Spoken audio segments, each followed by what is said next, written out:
Nah, ini dia. Ada sebuah keistimewaan ya ketika kamu menemukan video saya terutama di malam hari. Betul.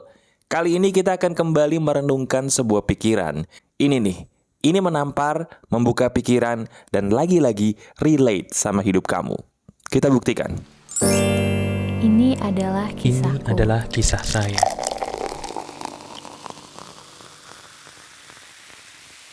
Halo teman-teman, apa kabar? Ada saya kembali, Aryan Surya, sahabat baik kamu dari Pagar Kehidupan. Podcast atau cerita Quora adalah sebuah hal yang pasti selalu ditunggu oleh sahabat Pagar Kehidupan, terutama anak malam ya. Entah kenapa Pagar Kehidupan kalau malam-malam tuh ada nuansa beda yang gak bisa kamu dapetin kalau dengerin podcast pagi. Nah, termasuk di hari ini nih teman-teman. Ada sebuah pertanyaan di kisah Quora yang membuat saya jadi tahu bahwa ini relate banget sama kamu. Gini, pernah gak sih diri kamu berkata, buat apa diri saya capek-capek menjadi orang yang terus berdoa sama Tuhan, sementara saya tidak tahu Tuhan itu maunya apa. Dan sampai akhirnya maaf ya, kamu sering lo nangis sendiri, marah-marah sendiri, bahkan saking udah kebalnya gitu ya dengan kecapean kamu untuk berdoa nggak dikabul-kabulin, diri kamu ibarat kata ini jadi orang yang kebal. Kebal dengan semua hal yang ada kaitannya dengan dunia-dunia di sekitar kamu yang bikin kamu nangis sendiri, marah sendiri, dan ujung-ujungnya kamu ngerasa sendirian. Bener. Pernah atau tidak kamu ngerasa sendirian bukan karena kamu tidak punya agama, bukan karena kamu tidak pernah berdoa, tapi justru sebaliknya. Diri kamu sering kali berdoa, tapi tetap ngerasa kok saya kesepian atau sendirian. Ada yang salah gak sih dengan saya? Atau jangan-jangan Tuhan membenci saya? Itu dia. Itu yang akan kita bahas di hari ini teman-teman. Jadi izinkan saya sebagai sahabat kamu untuk memberikan jawaban yang paling tepat ya. Kamu cukup mendengarkan suara saya aja sambil menatap langit atau mungkin menatap langit-langit kamar kamu dan resapi deh perkataan saya. Apakah lagi-lagi tepat dengan apa yang sedang kamu rasakan? Kita mulai. Gini teman-teman, di bagian depan ini saya langsung kasih tahu kamu sebuah kenyataan ya. Tolong didengarkan. Percaya atau tidak, Tuhan itu selalu bekerja dengan caranya yang sangat misterius. Betul nggak? Coba-coba sekarang saya ulangi ya. Sambil kamu pikirin, resapi, betul atau tidak, apakah ini pernah terjadi atau bahkan sering terjadi dalam hidup kamu.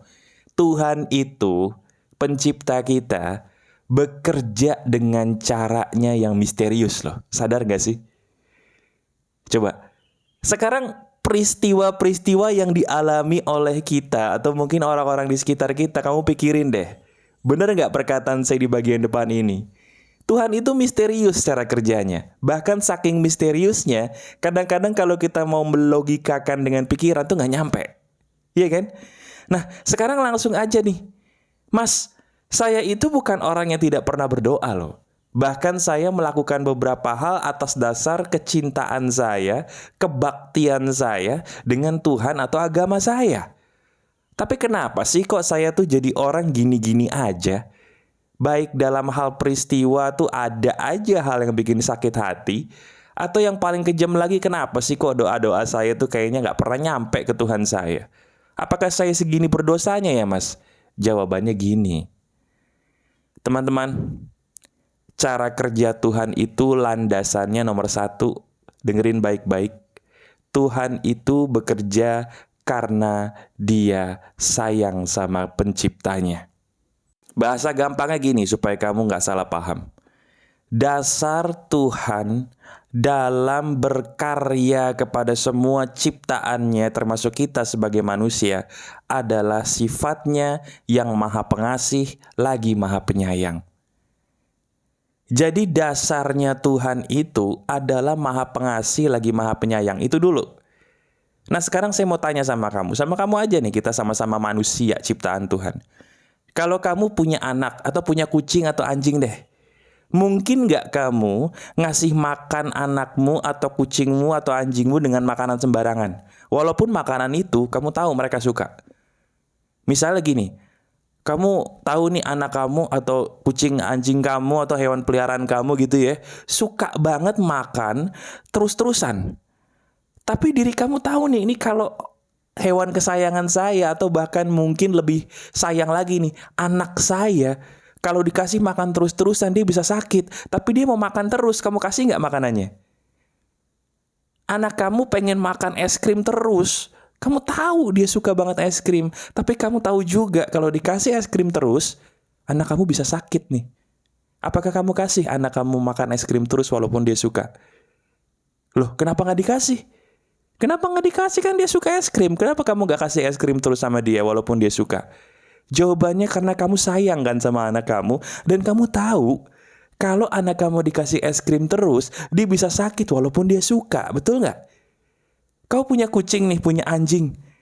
Kamu tahu anjing kucing kamu tuh suka banget makan terus-terusan, iya kan? Tapi kamu tahu juga bahwa kalau anjing atau kucing yang saya punya dikasih makan terus-terusan, dia bisa sakit mas perutnya. Kira-kira kau bakal kasih terus nggak makanannya? Walaupun kamu tahu mereka senang dikasih makan terus, bakal kamu kasih terus-terusan? Enggak, kenapa? Oh, karena kamu sayang sama dia. Nah, sadar nggak? Tuhan itu juga sayang loh sama kamu. Tuhan itu juga sayang loh sama kita. Sama seperti yang tadi saya jelaskan. Cuman kita tuh nggak ngerti aja. Nggak ngertinya gimana? Apa yang kita minta itu bagus. Bagus, apa yang kamu minta tuh keren. Bagus deh. Tapi pertanyaannya, apakah kamu tahu apa yang kamu minta itu adalah sesuatu yang baik buat kamu? Apakah kita tahu apa yang kita minta itu sesuatu yang baik buat kita? Tahu dari mana sih? Loh sebentar mas, sebentar, saya mau komplain nih. Iya, saya tuh nggak minta apa-apa loh mas. Bener deh, bukan materi yang saya minta. Yang saya minta tuh tolong jangan berikan saya hal-hal yang nyakitin saya. Itu aja. Saya tuh nggak minta duit, nggak minta materi kok mas. Saya cuma minta ketenangan gitu loh mas. Tapi kenapa kok saya nggak dikasih? Kenapa kok masalah hidup saya ada aja gitu loh mas? Itu loh yang saya protes, bukan materi. Itu gimana mas? Jawabannya seperti ini.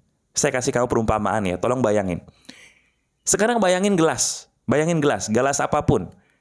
Nah, sekarang bayangkan juga tangan kiri kamu ya. Tangan kiri kamu nutupin atas gelas itu. Jadi gelas kosong, kamu tutupin pakai tangan kamu. Bayangin gitu aja. Sudah? Nah, sekarang saya mau tanya. Gelas yang kamu tutup pakai tangan kamu ini, kira-kira bisa dimasukin air nggak? Nggak bisa. Seandainya kamu kasih air 1 ember tuh gelas, tapi tangan kamu nggak diminggirin dulu, kira-kira air itu bisa masuk nggak ke gelas itu? Air 1 ember loh banyak. Bisa ya, tapi masuknya paling seimprit mas. Itu pun kalau hoki. Kalau nggak hoki ya nggak ada yang masuk tuh air. Nah itu sama seperti doa kamu. Ketika kita berdoa sama Tuhan, Tuhan itu ngabulin. Tuhan itu maha pengabul doa. Cuman masalahnya kita pantas gak sih menerima doa-doa itu? Bisa jadi kitanya yang belum siap loh. Saya ulangi, seringkali bukan doanya kita yang gak dikabulin Tuhan, tapi kitanya yang belum siap atau belum pantas. Sama seperti gelas yang kamu tutupin pakai tangan tadi.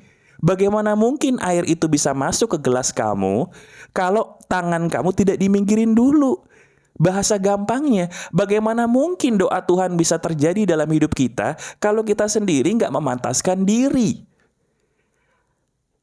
Betul? Kalau gelas itu pengen dimasukin air, minggirin dulu tangan kita dong, supaya gelas itu pantas dimasukin air. Kalau kita pengen dikabulin doanya sama Tuhan, pantesin dulu diri kita, baru doa Tuhan itu hadir dalam hidup kita. Gitu loh mindsetnya. Jadi bukan Tuhan itu nggak mengabulkan doa kita, semua doa Tuhan tuh dikabul, doa kita sama Tuhan tuh dikabulin. Tuhan itu baik. Karena Tuhan itu maha pengasih lagi maha penyayang, benar. Cuman kitanya aja yang gak sadar. Kita ini ibarat kata gelas, pengen dimasukin air, tapi gak kita geser dulu tangan kita tadi gitu loh. Geser dulu tangan kita supaya gelas itu tidak ada tutupnya lagi, baru deh air itu bisa masuk dalam gelas kita. Perbaiki dulu diri kita, pantaskan dulu diri kita, baru doa-doa Tuhan bisa hadir dalam diri kita. Paham nggak? Bisa jadi kita ini lagi dipantaskan Tuhan dulu. Supaya kita pantas. Untuk apa? Untuk bisa mendapatkan jawaban doa-doa kita sendiri. Itu loh. Kita minta sama Tuhan dikasih jodoh. Bagus. Dikabulin, pasti dikabulin. Cuman pertanyaannya, untuk saat ini, apakah kita pantas dapat jodoh yang kita mau? Tahu dari mana? Bisa jadi untuk bisa pantas mendapatkan jodoh yang kita mau, sengaja sama Tuhan kita ditemukan dulu sama jodoh yang salah-salah. Bukan karena Tuhan jahat loh, tapi karena dengan adanya orang-orang yang salah ini, kita bisa naik level. Dengan naik levelnya kita, levelnya udah pas nanti, baru deh tuh sama Tuhan dikasih jodoh yang sesuai, karena udah pantas. Jelas nggak? Loh, saya juga minta ketenangan, Mas. Kenapa ketika saya minta ketenangan sama Tuhan malah dikasih orang-orang yang nyakitin saya? Nggak masuk akal. Loh, bisa jadi dengan adanya orang-orang yang nyakitin kita, kita baru pantas mendapatkan ketenangan. Coba sekarang saya tanya, maaf nih, kapan terakhir kali diri kita bersyukur? Kapan terakhir kali diri kamu bersyukur? Nah, Tuhan tuh ngasih sesuatu hal yang nyakitin kita supaya kita bersyukur. Dengan ada hal yang nyakitin, kita bisa tahu bahwa hal yang gak nyakitin tuh enak. Dengan adanya rasa sakit dalam diri kita bisa tahu bahwa sehat itu enak dan berharga, bener? Iya kan? Bener gak? Setuju? Kita tuh kadang-kadang suka lupa nikmat akan sebuah hal kalau kita gak dikasih dulu hal yang sebaliknya. Nah, Tuhan itu sengaja mengizinkan hal sebaliknya dari apa yang kita pinta kepadanya, bukan karena Tuhan itu jahat. Dasarnya karena Tuhan itu, betul, Maha Pengasih lagi Maha Penyayang. Itu. Dengan kita dikasih hal yang sebaliknya, kita bisa tahu kan bahwa selama ini ternyata kita lupa bersyukur. Kalaupun bersyukur itu kagak ikhlas. Udah mas, saya udah bersyukur mas, tapi bersyukurnya mana? Di mulut. Terima kasih nih, tapi bukannya cemberut lah. Terima kasih kok bukannya cemberut. Terima kasih, bukannya cemberut lah. Bukan itu yang Tuhan mau. Yang Tuhan mau itu kita bersyukur dari hati, tembusnya ke mulut. Saya ulangi ya, yang pencipta kita mau, kita itu bersyukur pakai hati, tembusnya ke mulut. Bukan di mulut doang tapi mukanya cemburut, nggak gitu. Nah sekarang bagaimana caranya kita bisa tembus dari hati ke mulut bersyukurnya? Kita merasakan sendiri bahwa iya ya mas, ternyata enak loh sehat itu. Kemarin saya habis sakit mas. Iya ya mas, ternyata enak loh tenang itu. Kemarin saya habis ketemu hal yang tidak menenangkan. Iya ya mas, ternyata pasangan saya itu yang terbaik loh. Setelah kemarin saya sempat ketemu sama orang-orang yang salah dulu nih sebelum ketemu sama pasangan saya sekarang ya mas. Saya bersyukur loh. Iya ya mas, ternyata sekarang saya ini penghasilannya segini cukup loh. Setelah kemarin saya sempat kena masalah keuangan mas. Paham nggak? Paham gak itu rencana Tuhan buat kita? Jadi sekarang dengan adanya video ini saya ingin kamu begini. Selalu ingat gelas. Dan selalu ingat tangan yang menutupi gelas tadi. Jawaban Tuhan itu seperti air yang mau masuk ke gelas tadi. Kalau air itu mau kamu masukkan ke gelas kamu, minggirin dulu tangan kamu. Baru air itu bisa masuk. Kalau kita pengen mendapatkan jawaban dari doa-doa kita, pantesin dulu diri kita. Ketika kita mendapatkan hal yang tidak sesuai dari jawaban doa-doa kita kepada Tuhan, bukan karena Tuhan benci pada kita, tapi karena Tuhan sayang sama kita. Dengan apa yang Dia izinkan terjadi, itu membawa kita kepada kepantasan diri dulu atas apa yang kita pinta. Jadi saya ingin bilang, Tuhanmu itu sayang sekali dengan kamu. Berhenti untuk membenci Tuhanmu. Berhenti untuk membenci siapapun, terutama membenci dirimu sendiri. Yuk, sekarang senyum lagi, jadikan video ini sebagai alat yang menyadarkan kamu ya. Tonton video ini berulang kali, terutama di waktu malam hari. Biar kita meresapi dan bisa merasakan bahwa iya ya mas, ternyata selama ini saya berburuk sangka dengan pencipta saya sendiri, padahal Tuhanku mencintaiku melebihi apa yang bisa saya pikirkan. Betul, selalu ingat perkataan saya. Tuhanmu mencintaimu melebihi apa yang bisa kamu bayangkan. Itulah sebabnya Dia disebut Maha Pengasih, lagi Maha Penyayang. Jelas ya? Terima kasih. Masih ada saya, Aryan Surya, sahabat baik kamu selalu dari Pagar Kehidupan.